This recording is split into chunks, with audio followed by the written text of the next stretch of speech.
What is up, guys? It is Dave, it is Duncan, back from Metal Epidemic for another album review. And for this review, Duncan and I have been checking out the new album from chaotic hardcore quartet Infall. The band's new album, Far, will be released on November 14th via, deep breath, Controcanti Produzioni, Mothership Records, Fresh Outbreak Records, Itawak Records, Tomb Tree Tapes, and Flames Don't Judge Productions. It's like one of those movies that you see that's funded by the National Lottery in this country, and it's like that Irish Film Council, National Lottery, fucking movie 4, and like all the rest, all these things come before the movie starts, like 3 minutes of credits. It's just like who's involved, then you get the director's name. I like it. I like it. I like everything that's happening just now. You will explain this all out to me, obviously. A lot of involvement, which I like. I think that's, you're getting your fingers in all the pies, and there's everyone doing a bit of, promotion and distribution and getting it out there. I like that.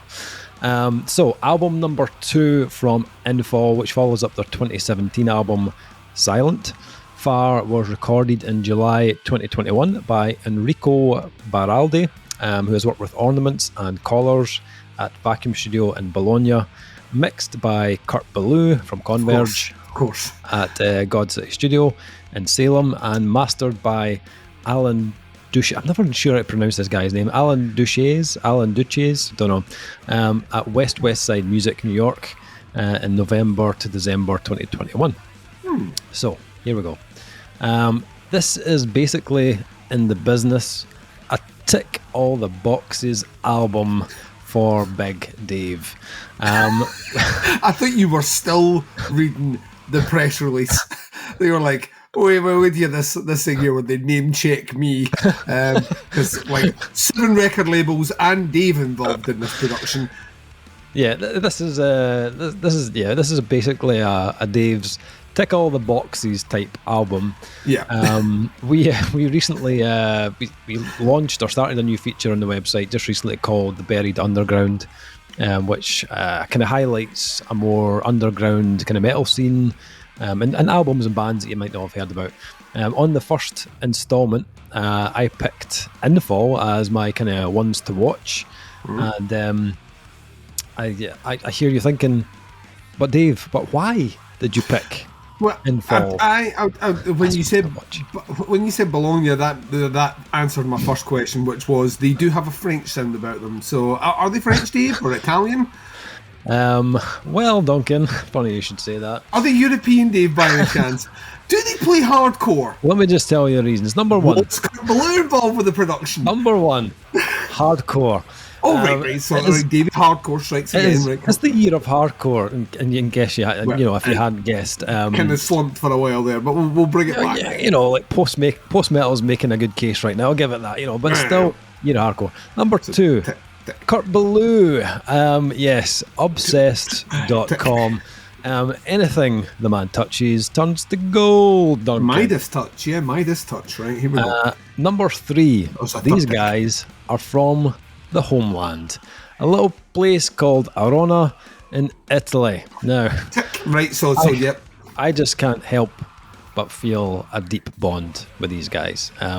What, Italians? I know you'll not totally understand this, but me obviously being, having that part Italian, runs in the blood, it's in the DNA.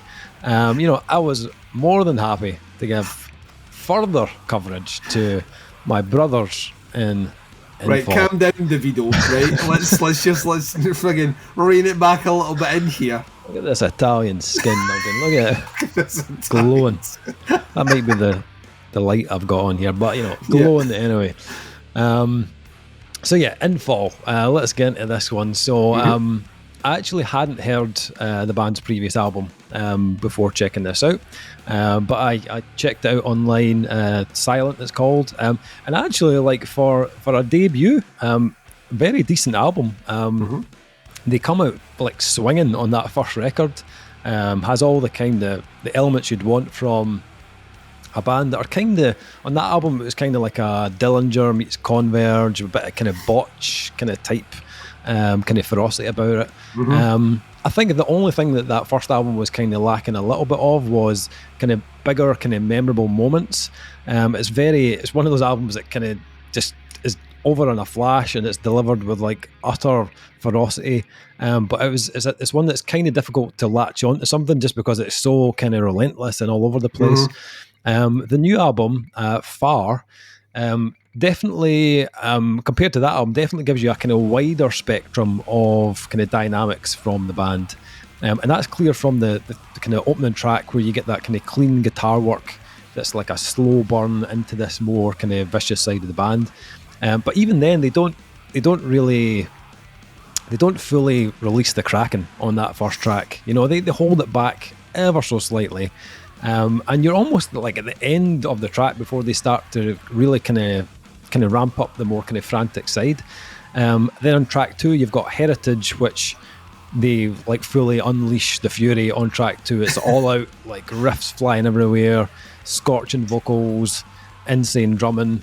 But what was really cool was as fired up as this sounds, if you kind of listen closely to the album, there's some really like dark melodies kind of simmering in the background of the riffs, and it's not blatant, it's not in your face, but once you notice it, you can't unhear it. Once you hear it, you'll be like, right, I didn't clock that, and it's something that like I didn't like clock the first time round, but once you hear it, it's like, right, okay, these guys aren't, you know, this isn't as kind of black and white as you would expect. There's a lot of kind of grey here, and it's kind of embedded in the cracks, and it's not like, we're adding some brooding melody or some bleak atmosphere. It's almost like they use it as a bit of a kind of undertone beneath all the aggressive stuff, and I think that's really clever.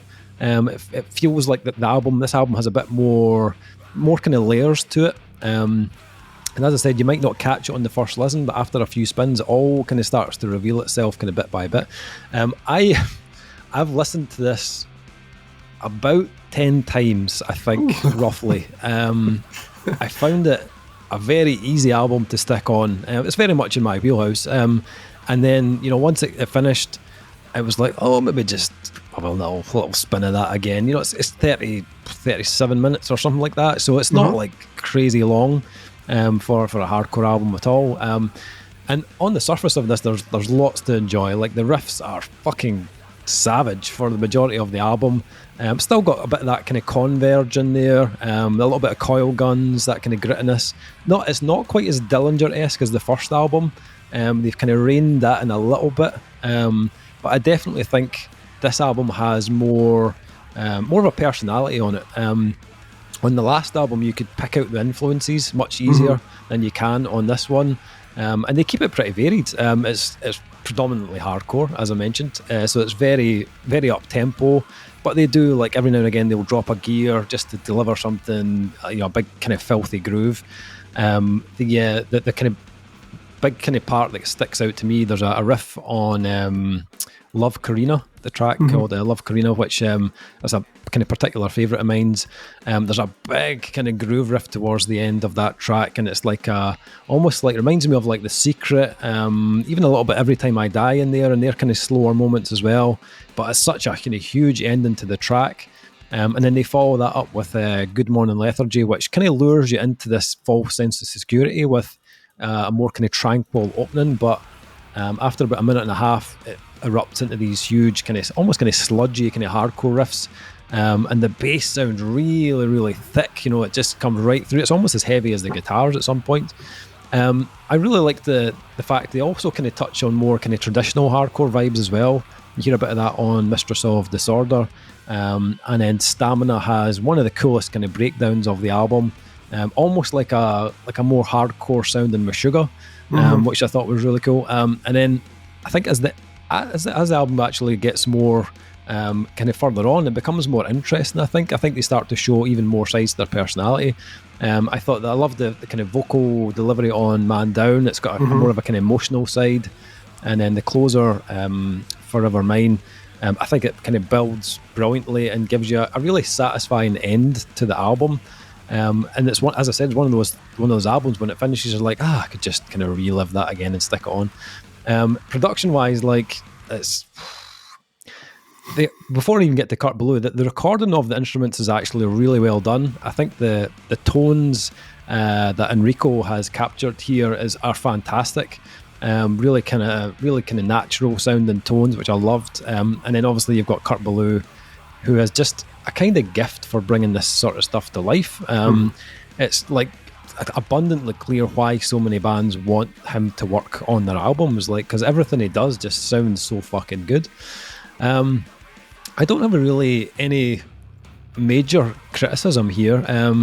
I think it's maybe not anything I haven't heard done before. There are very similar bands out there, although I think Infall are really good at it. I think there's still even more room for them to grow, and I can hear it from the last album to this album. They're kind of evolving their sound, and I think they can go on to become even more kind of distinctive. But I think they're absolutely on the right path, and I'm really excited to hear what they kind of do next on their next release. So as a band that I'd kind of only heard about maybe a month ago, thoroughly impressed, and I really enjoyed this album. What about yourself? What did you make of Far? I have no connection to Italy. Okay. Did have spaghetti for dinner tonight, so did you? I don't know if that connects me there, and we are now kindred spirits. A little bit. Yeah, this is cool. The kind of overriding feeling I had on this one when listening to it was that they mix their shit well. Like, really, really, really cool. And no two tracks sounds the same. Yeah. So what I mean when I say that, and that, because a lot of people out there going that, well, of course, because they're different songs. What I mean is it's clearly a sound that the band has, but the elements that they incorporate into their sounds are never formulaic from track to track. So it's not like here's the formula. Like we'll just use Duncan's favourite, Kickin' Boy. It's not like a deathcore album where sorry, it's like it has a specific blueprint that you can call straight away when the 2-minute mark happens. Here comes the drop. You know what I mean? It's not like that. These guys have a real kind of a real dexterity in terms of how they deliver pacing on the album. Some tracks go for the jugular, some tracks go for the dick. You know what I mean? Like it's all violence. No, I mean it's all violence. There's going to dick with a knife. You know, it's all violent, but they mix it up in flurries enough. What I got, and it's interesting you mentioned Every Time I Die, a band that I'm now just like name checking like almost every review.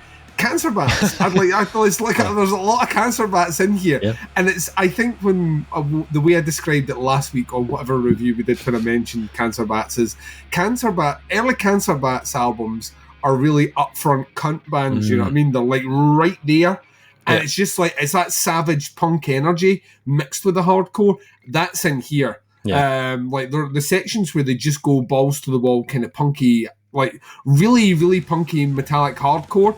It's so ferocious, and it's not like we're building to the aggression. The aggression is there from the off, and hold on, and they work through it, but they're not scared of dropping things back and throwing in a much slower paced, more methodical track. You mentioned the back half of the album being a bit more experimental or interesting. I would agree with that as well. I think the first 6 songs set up a really interesting piece of hardcore mixed with the metal, mixed with the aggression, the sludge, but punk attitude and ferocious vocals. This guy's like vocal tone is fucking. It's like nails on a chalkboard, like with venom. Yeah. And then when you go from Good Morning Lethargy to the back half of the album, it's still very much cohesively fitting within the album, but they really do mix things up. Because of the blue, like it's just so disgustingly heavy with a thick bass tone that just underpins what they're doing there. Man Down is the band kind of experimenting with space and sound, and it's deliberately slow, and it deliberately builds up to those crescendo moments without having the fear to lean back into something a bit quieter and then going for it again. The tendency sometimes with bands is, well, we've done that slow build-up thing, we've hit our anger, we now need to keep that to the end. And I sometimes think, no, you can milk it again for one more run. You know, don't be afraid to do that. And they're not afraid to do it. There really is compared to all the other songs on here, gaps in the music. You know what I mean? There's bits where only the vocals and the drums might be doing something, or it's like all the band are in together, but there's space in between the notes, as opposed to this continuous sound. And Forevermind closes it out beautifully. I think it's a really, really interesting album. I could pick out like tones at times where I was like, you're 2 steps away from like that kind of fucking Gojira guitar tone, but right on an album where that probably shouldn't fit, but totally fucking does fit. And then you mentioned it in terms of the production and the arrangement overall is just excellent. It's not only that attention to capturing those, but the songs have been really well written. And it helps that it's a relatively short album. It benefits this genre of music. Like there are certain tracks that I'm left wanting a little bit more. That's not a bad thing. In hardcore, the worst thing you can have is thinking a song has went on too long, and they don't suffer from that at all. I haven't checked out the previous album, so I couldn't mention about the move away from any kind of Dillinger elements. So there's chaos in this album, but it's controlled. As oxymoronic as that sounds, the controlled chaos here is more about the ferocity and less about the dexterity. Although they can craft a really interesting song, and this has got riffs for days. I mean, that was the one thing listening to is like all the riffs are really memorable and really punchy. So I think it's really good. I'm going to kind of echo what you said in terms of if you wanted to throw a negative at it. I don't know why you want to do that. You're obviously a bit of a dick. But if you wanted to throw a negative at it, they aren't necessarily doing anything revolutionary or anything new. But I would also argue that if you've listened to the previous album and you've determined clear growth between albums, then they're moving in the right direction. They've not just put the same album out again. So that to me, almost nulls that it's not anything I haven't heard before. This is them clearly finding their sound.